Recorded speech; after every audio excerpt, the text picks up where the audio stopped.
We are now officially live, and this actually kind of takes some of the pressure off of doing this show live like that, since it's being recorded. Hello, how are you, sir? Doing great. Glad to be here. Okay, well, welcome everybody out there who's listening, and then now we're gonna have the recording that's welcome YouTubers who are watching, and thank you for joining us. This is Quick to Politic, the social commentary talk show where we explore contemporary issues, and then we focus mostly on local politics and having a candid conversation around just changing the world. So I'm your host, Ernestine Lyons, and we are joined here by a very special guest, and I'm just going to read a little bit about our guest, Zach Rich. He is a caseworker for Congresswoman Haley Stevens of the 11th District, and has formerly served as a Assistant Township Manager for Royal Oak Township, and is and as a Deputy Treasurer for Oakland County. And in November of 2018, he was elected to the Farmington Public School Board of Education. Zach received his bachelor's degree in public affairs and international studies and university honors from, of course, my alma mater, Wayne State. All right, Warriors. And of course, he has a master's degree in public administration from the same university. So in addition to his government and political roles, Zach regularly hosts trivia shows with Sporcle Live in the Metro Detroit area. So Sporcle parties. And it seems like they're a ton of fun. I remember we did one for the MPLP cohort, of which Zach and I are both fellows of the 2020 Michigan Political Leadership Program, and super excited to be a part of that. So welcome to the show. Did I miss anything? Do you want to tell us about yourself in any other capacity or any of your other fun things you do? You know, that's most of it. Definitely the trivia hosting has been on the sideline a bit more since COVID hit. So we've been doing it actually virtually through Zoom, which has been very interesting to do it that way. But it's a little bit different, but it's all good. Right. I remember you invited me to one of those and I couldn't make it. So like you continuously, like you still have them like virtually. Yep, every Sunday at 7 p.m. Okay, that's pretty awesome. Well, I'm going to jump right into some of the questions that we have here. And you work for, and I just have to say that I am a big fangirl of Haley Stevens, and the Michigan Municipal League just had a convention today, and she was one of the speakers, and I'm like, hey, of course. But you work for Congresswoman Haley Stevens as a caseworker, cutting through the red tape of bureaucracy. Tell us a little bit more about what that entails and what are the most rewarding aspects of the job? Sure. So I will say of people to fangirl over, the Congresswoman is definitely one to do so. She is fantastic to work for. Definitely one of those people who is there in Congress working hard every single day. When we first started, I was her in-district scheduler for the first 6 months. And, when they talk about, the district recess period from DC, those days are jam-packed with meeting with constituents and stakeholders and trying to serve the community in the best way possible. And so in my job now, it's as a caseworker. And so what that means is I work with when people come to our office with issues about with federal agencies. I'm the one that really works with them to try and get things settled. My main portfolio focuses on Social Security, the Department of Education, and then I do a lot of work with veterans in the VA and the Department of Defense, trying to make sure that people get their Social Security benefits, disability, make sure that if they have served our country and need their retirement benefits or need anything through the VA, I'm the one that they contact to help them. Okay, so you are, the person who kind of, if there's any question that needs answering, then we can help you. And, especially with regard to the little dog making noises, especially with regard to, just VA benefits and, making sure that, the people of the 11th district are, just getting what they need. So that sounds pretty awesome. So I do want to also kind of pivot into talking about women running for office and just running for office in general. So prior to the show, I know we had talked about women running and having that challenge of just kind of cultivating female leadership. In some ways, men still have an easier path to the top. And then women have to do more we have to prove our self-worth and, just that we're up to the job. What can more males do to take the patriarchy out of politics? Sure. I think one thing that I've learned, after talking with candidates and people who've become elected officials is you have male candidates who will just run, right? That is what they do. But you start to see that a lot of the time you won't have female candidates run unless they're asked, right? You don't have male candidates being asked, well, who asked you to run, right? Who told you to run? And Right. Making sure that you can provide that base of support. If you find someone who would be a fantastic public servant, right? Part of what you need to do is back them, find ways to support them, bring them into the sphere, and encourage them to run. And so that's definitely one of the toughest things to do, is to have someone run for office. It's, as you and I both know, it's scary running for office, right? Putting your name on the ballot is frightening. And it's also being open to public scrutiny, being open to, your life is being shared now with, the public. Yeah, it's definitely true. And my first time managing a female candidate, I was interning in DC at the time for then Representative Gary Peters. So this was back before he was elected into the Senate. And I get a call from my mom saying, "Hey, I'm thinking about running for state representative." And it's like, huh, Wow. interesting.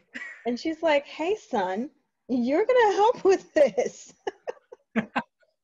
Well, it was what are your thoughts? And after I picked my jaw up off of the floor, it's let's seriously discuss this, right? And so, I think my mom, being who she is, was willing to put on the gear and get going, lace up the shoes and hit doors and all that. And she didn't win that first election, but then came back later and ended up winning for city council for Farmington Hills. Oh, nice. And I actually didn't know that you kind of have politics in your blood, so to speak.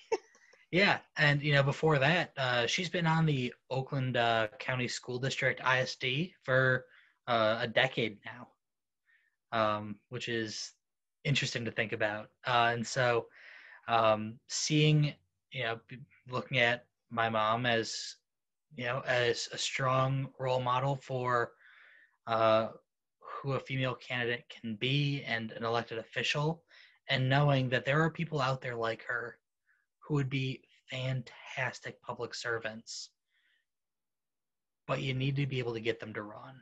And when you have someone who would be that, it's your duty to make sure that you help them in any way that you can. Right. That's really powerful because, I think, you hit the, nail right on the head when you said that, like, female candidates are sometimes reticent, because, statistics show that women are going to think, even in any leadership role, like even there are fewer women CEOs because, I think Sheryl Sandberg was quoted as saying, like, I remember that she was saying that she needed all of these different things in order for her to feel like she was prepared. She needed one more degree. She needed, one more class to kind of prove to people, or to herself really, to say that, like, I am prepared, I am knowledgeable, versus her brother who's just like, oh no, I'm going to be, fine. I'm just going to, apply for this thing I'm not qualified for. And, it's like, in some ways that hubris that males just naturally have, women, we have to be convinced, even though we have all the necessary tools, we have the background, the training, the experience, but we second guess ourselves. And it's just really important to help cultivate that. And I think, not only, other maybe more seasoned female leaders, especially political leaders, but male leaders who kind of see that there's potential in somebody, can really help to cultivate that person to be able to step up, and, to really, just jump into it feet first. Yeah, and I'll tell you one thing that happened last year that was extremely tough was, we were looking at city council in Farmington Hills, right? And, it's trying to figure out who do we want to represent our citizens on city council. And so what we ended up doing was, my mom was up for re-election. And what we did is we put together a slate, essentially, of strong female candidates to run for office together, right? And, work together on messaging, because some of them, it was their first run. Some had run before and lost. And it's the, all right, if you're running, like, we're with you. Let's do this, and let's all take these seats, right? And be able to help each other. And, once we're on council, we'll be able to work together and all that. But then 3 months after filing, the clerk called my mom and said, there was an error on your affidavit of identity that wasn't flagged until now, and you're being removed from the ballot. That has got to be devastating. Like, how does she take that? I'll tell you this: it wasn't easy, and it's the, okay, what's next? What's going to happen? And so first, we fought it in court, because my mom said, I can't expect people to think that I will stand up for them if I can't stand up for myself. So we fought it in court and did not get a favorable decision from the judge. And so she ended up running as a write-in. That day, she filed as a write-in. And, at that point in time, it would have been so easy to say, at this point, I know I brought all of you into this, and talking to the people on the slate, I know I brought all of you into this race, but, I'm the incumbent here, and I need to focus on me, right? I need to make sure that I'm reelected. I mean, beforehand, it was a walk in the park to be reelected, but now it's a write-in campaign, and it's 6 weeks until the election. And that's not what we did, though. Instead, it's, all right, everyone, gather up. I mean, my mom opened up her law office to all of the female candidates running, saying, you can leave your literature here, leave your science here, you can organize your volunteers out of here, because making sure that women had a strong voice on the council, both in the council seats and the mayoral seat, was extremely important to her. And so I think that's one of those things where I was able to see from example that's what you need to do, right? You can't do it halfway. You have to go all in. Right, right. And I think that's really powerful that she was just like there for them. And, it's something I feel like that's going to be my quote for this week. I have a notebook where it's just like start the week with a powerful quote. And I think, if I can't stand up for myself, how can I stand up for the people? Is something that, she was like in that moment, this is something she realized. And I think it does show that like, it takes a different kind of leader or servant leader to kind of put, the best interest of these folks that you've cultivated and, then you've encouraged to go out there and proliferate. So that kind of leads into another question that I do have here about, just the gamble of, running for office, as we both know, and then being millennials running for office. How do you really know when you're ready, other than having a mentor or a figure in your life, like the way your mother was someone who, really encouraged people to step up and, to go for, a position where you're going to really use your voice and, just really advocate for people. How do you know when you're ready? And, or how do you know that, it's time to step up and do something or be a part of something that's bigger than oneself? So what are your thoughts on, just that kind of question for as a millennial? Yeah, it was very interesting. My parents were not expecting me to run for office, especially right out of my master's program, or while I was still in the program. I was finishing up and running at the same time.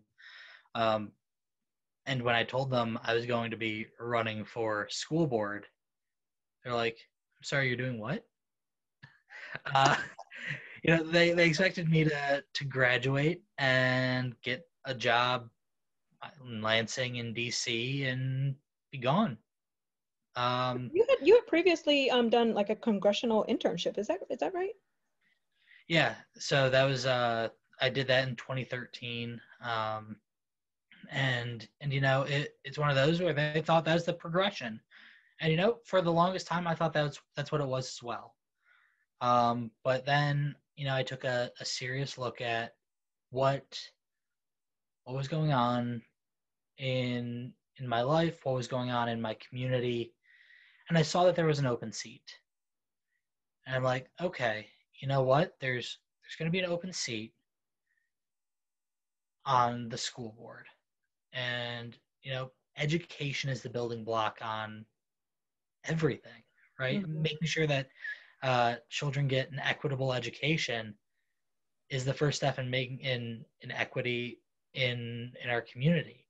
Right. And so I was looking at it as, I came up through these schools and I want to make sure that children are able to get the best education possible so that they can succeed. And making sure that they had the services that I was allowed to have and that I was provided, so that they can do whatever's after the district, right? Whether it's going into the workforce directly, whether it's going into trade school, whether it's going into higher education, whatever it is, you want to make sure that children are successful. And then I looked at the board and I'm like, okay, there's no one, within a decade and a half maybe of my age. Mm-hmm. You don't have anyone who went through these schools as a student. And so I thought, I'll float this idea out there of possibly running. And at that point, it kind of started the snowball rolling.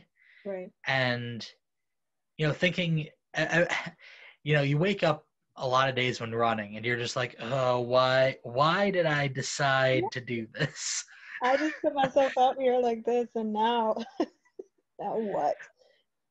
Right. And so, you're definitely gonna get a lot of scrutiny out there of, well, what gives you the right?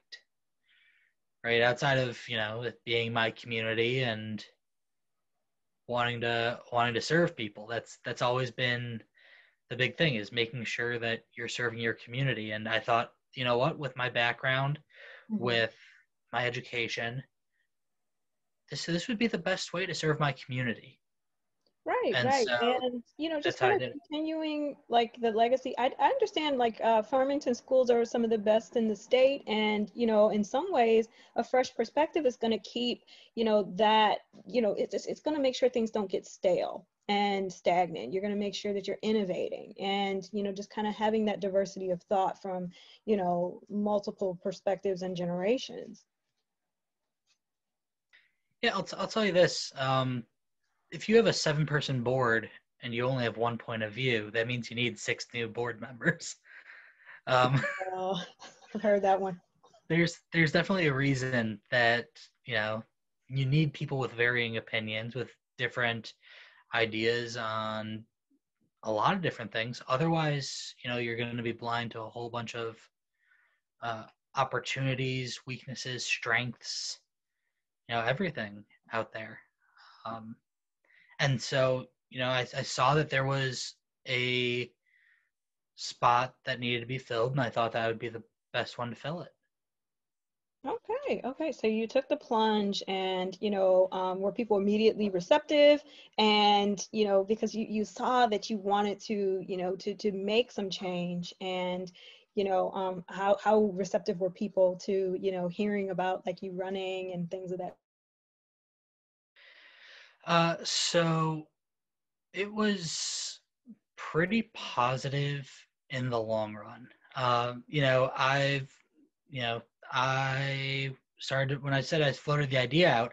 It was at a holiday party for the building and construction trades guys, and um, so it was really interesting because I had been meeting with that group for years since my mom ran for state rep in 2014, right? So they've known me since I was 19, 20 years old.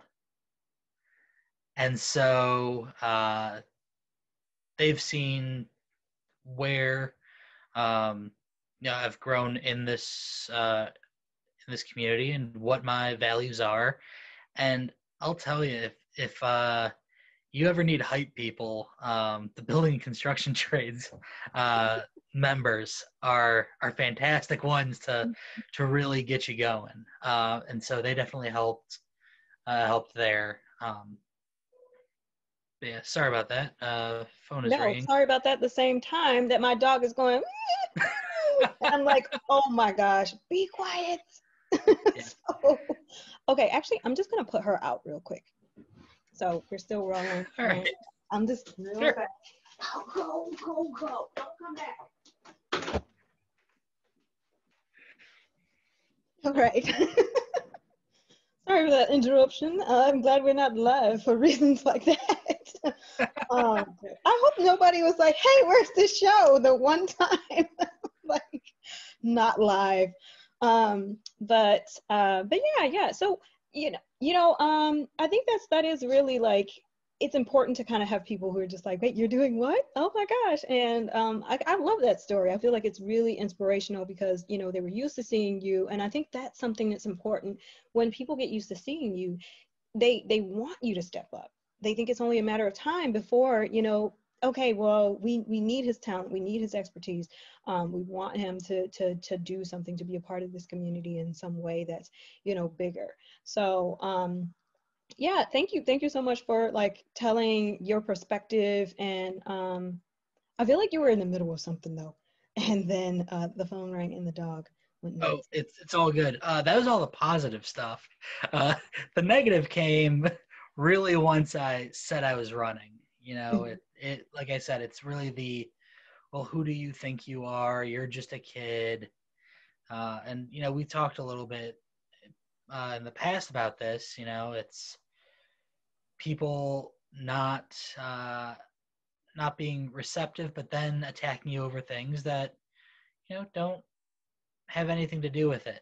And so, it's even times when people are saying, well, you live in your parents' basement. And you know what? I had one thing to tell them, and that's no, I do not. I'm on the second floor. In the attic. Just like, yeah. I don't live in the basement. Second floor. Right, Big right. difference. Get your facts right. Oh my gosh. But yeah, I think we kind of, I think millennials, and this is why I always ask the question to millennials in leadership. It's like it's a different game for us, and it's not as cut and dry as, okay, well, graduate from college, and most of us go on for 2-year degrees or professional degrees because a bachelor's degree is not enough, really, in today's day and age. And then also for those of us who who yearn for more.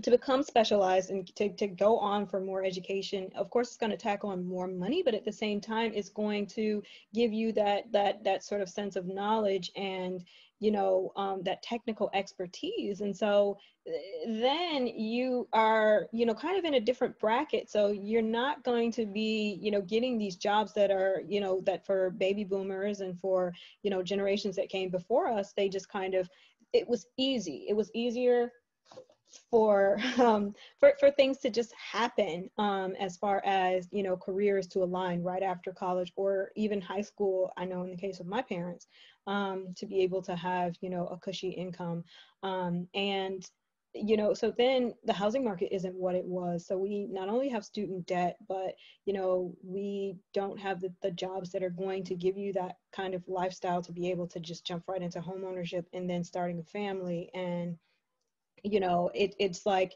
so you do have to kind of like have that kind of a path. And I know just about every single last one of my friends right after college moved back home, or maybe even commuted, and there was just, I knew that was going to fall and make a ton of noise, and so it's like it's a whole different ball game. So I feel like that argument doesn't have any meaning behind it. And I've heard that from a lot of different perspectives. And people kind of make faces like, oh, you do what? Oh, you don't, you're not a homeowner yet. And like, well, yeah, you could be a homeowner at 35 because you didn't have a mountain of student debt. And so it's just a whole different ball game.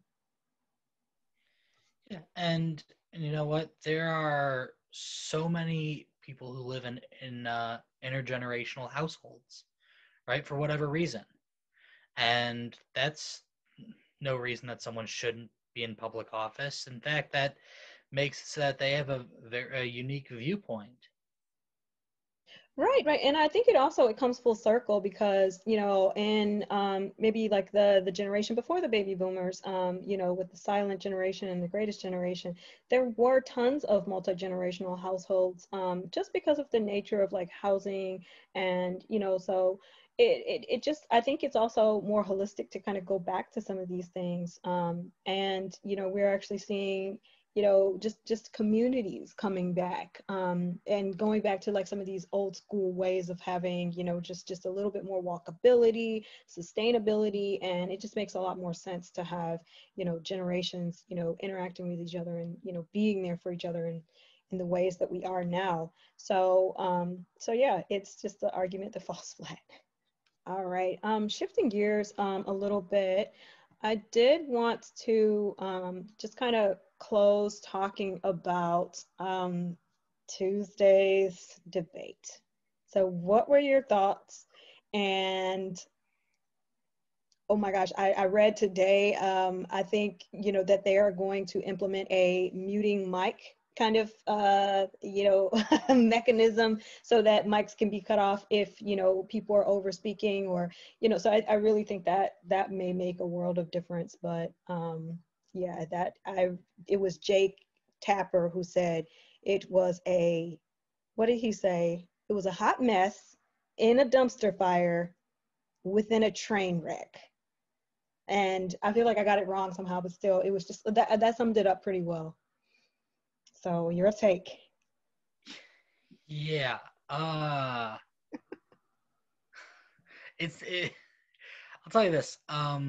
When I was at Wayne State, I was on the debate team, and so when when you're on that team, you end up with friends on Facebook from all over the country, and all of them had the same answer. It's like, this is not a debate. No, and you, I Instead, believe exchange you're a of ideas. parliamentarian too. Yeah, I So, was so yes, yeah, the yeah, I was the moderator. parliamentarian there. So, yeah, it was something. I'll tell you that. It was definitely not a debate though. Do you think I'm Charlie skipping. Rose could have, just stepped up a little bit more, or, was it really just nothing he could have done? I honestly can't tell you that. I mean, thinking about it, I posted on Facebook while the debate was happening, what is even happening? And Thought I liked it. you know, I'm still at a loss. Um, I think that there definitely could have been better moderating, but at the same time, when one person is refusing to play by the rules that were agreed upon, it makes it that any exchange of ideas can't really happen. Um, Right. an exchange definitely means that there is give and take, not just give. Right. um, it's one of those where we're in a very difficult time in this country, and people wanted answers, and this was a time to give those answers, uh, but they just didn't. They didn't really come. I think there were a lot of personal attacks that didn't need to be there, And I feel like and we should be beyond that. This is 2020. Why do personal attacks talking about, Hunter Biden and drug problems? And I thought we had moved beyond, what are the personal shortcomings of the candidates? No, what are the policies?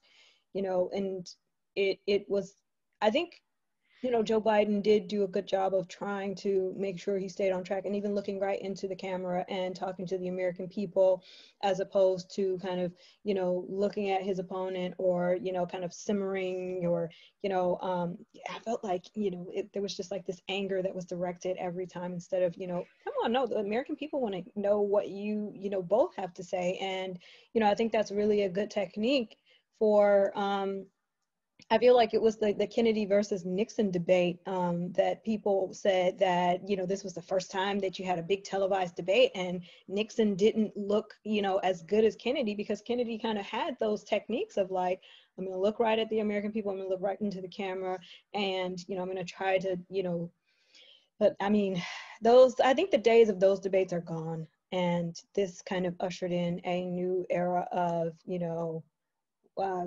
hush and shush, and I don't know. It was just, but it's.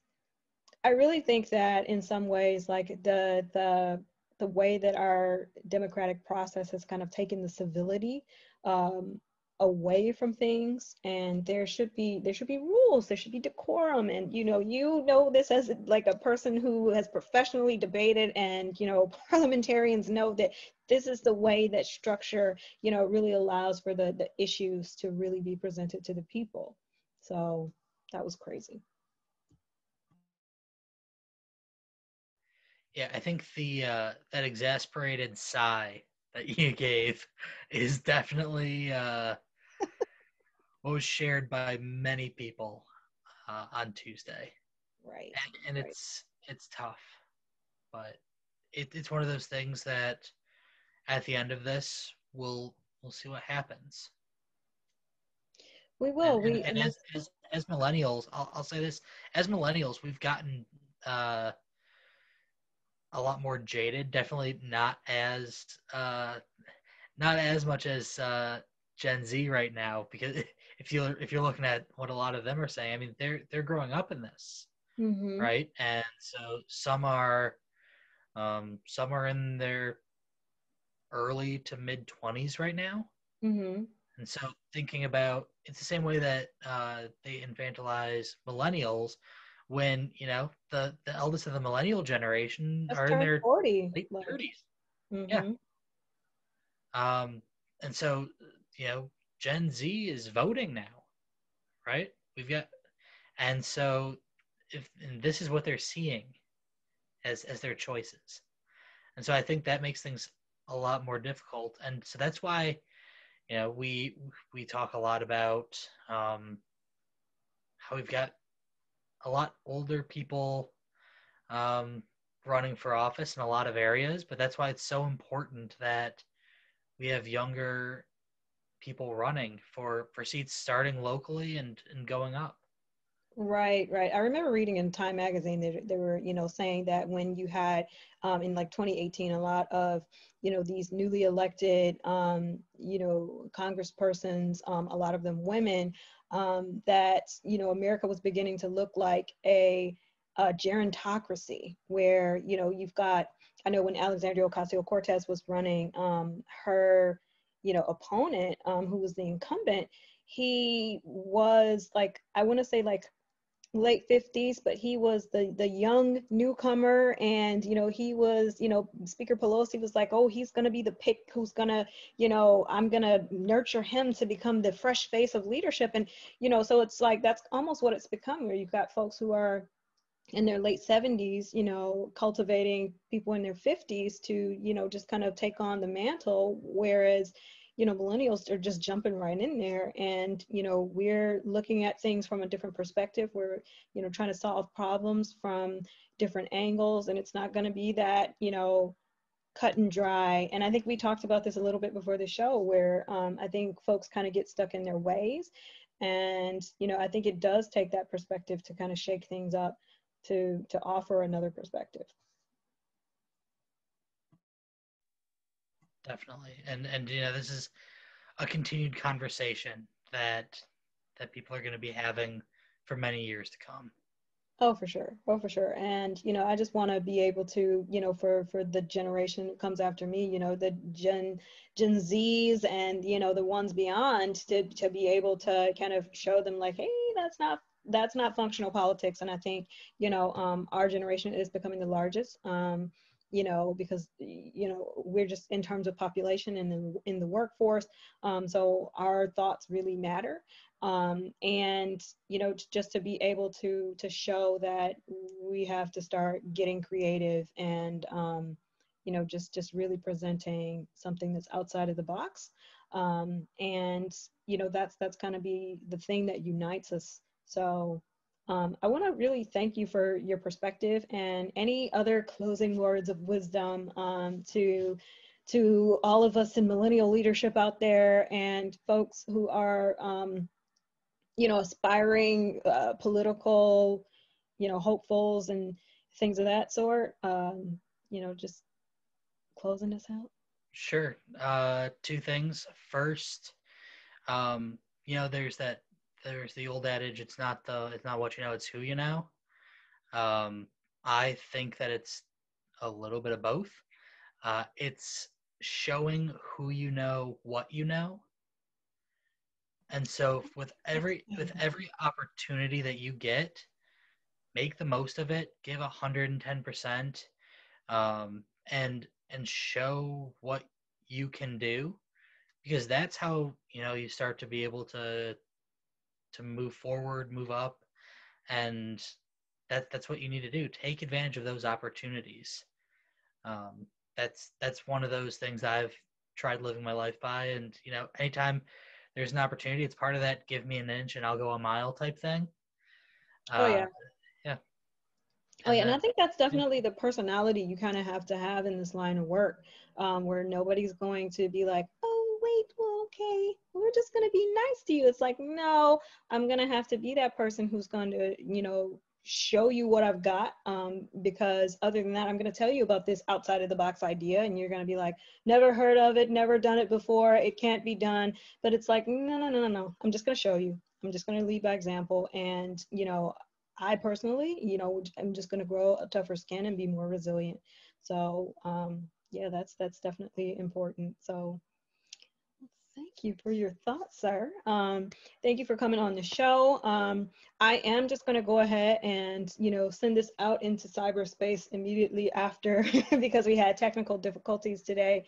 So thank you for watching out there in YouTube's in cyberspace. And also thank you for joining and listening via the Quick to Politic podcast. Our guest has been Zach Rich, and tell us where we can find you on social medias or websites or anything like that. Where can we find sure. knowledge? So You can find me on Facebook, Controversial. Zach Rich, Farmington Public Schools trustee. You can find me on the Twitter at Zach T Rich. It's Zach ZACH T Rich. You'll see a lot of things. Typically, it's just me making jokes, talking with friends. But at the same time, there is a large number of telling people to vaccinate their kids. That is extremely important. Be sure to get your flu shot. Everybody, please mask up, wash your hands. That's pretty much all my tweets. Oh yeah, oh yeah, and so yeah. That thank you for reminding us about like washing our hands and wearing masks. That's something that I'm always doing, but I don't tell other people enough. So yes, thank you so much for that. And yes, there was something else I was thinking about saying, but well, they'll find you out there in cyberspace and eventually on the New York Times bestseller list. So thank you so much for coming on the show. And we are done.